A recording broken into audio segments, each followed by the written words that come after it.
எசேக்கியாவுக்கு ஏன் பயம் வந்துச்சு? பூமியில வாழணும்ன்ற ஆசை, ஐயோ மரணத்தை கண்டு பயம் எசேக்கியாவுக்கு. அதே நேரத்துல மோசையை பார்த்து சொல்றாரு, பிஸ்காவின் கொடுமுடிக்கு ஏறு, எல்லாத்தையும் பாரு, நீ வயசாகி போச்சு, நான் உன்னை எடுக்க போறேன். மோசே கதறினாரா? ஆண்டவரே இவ்வளவு தூரம் கூட்டிட்டு வந்தோமே ஆண்டவரே, இன்னொரு 10 வருஷம் சேர்த்து கொடுத்து உள்ள மட்டும் போக விட்டுருங்களேன். இல்லையே, கேட்கலையே.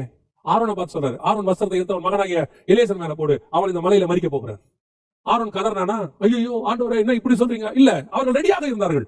பழைய ஏற்பாட்டில் அப்படிப்பட்டவர்களை மரணத்தை ஏற்றுக்கொள்வதற்கு தயாராக இருப்பாரானால், புதிய ஏற்பாட்டில் மரணத்தை ஜெயமாய் விழுங்கின நீயும் நானும் எவ்வளவு தைரியமா இருக்கிறோம். இன்னைக்கு முடிச்சா நாளைக்கு என் தேவனை நான் பார்க்க போகிறேன். இன்னைக்கு இந்த உலகத்தின் மக்களோட என் சொந்தக்காரோடு இருக்கிறேன், நாளைக்கு என் ஆவிக்குரிய மக்களோடு கூட என் பரலோக சொந்தமாகிய பரிசுத்தவான்களோடு நான் உட்கார போகிறேன். எவ்வளவு பெரிய ஆசீர்வாதம்! இந்த எதிர்பார்ப்பு வரணும்ல, கலங்காதபடிக்கு எச்சரிக்கையா இருங்க. எவ்வளவு அழகா சொல்றாரு. ஏன் பயம்? பூமி எதிர்ச்சி நடக்கட்டும், கொள்ளை நோய் வரட்டும், கொள்ளை நோயில தப்பிச்சா நான் சுவிசேஷம் சொல்லுவேன், கொள்ளை நோயில நான் மறிச்சா பரலோகத்துல போய் இளைப்பாருவேன். இருந்தாலும் எனக்கு சந்தோஷம்,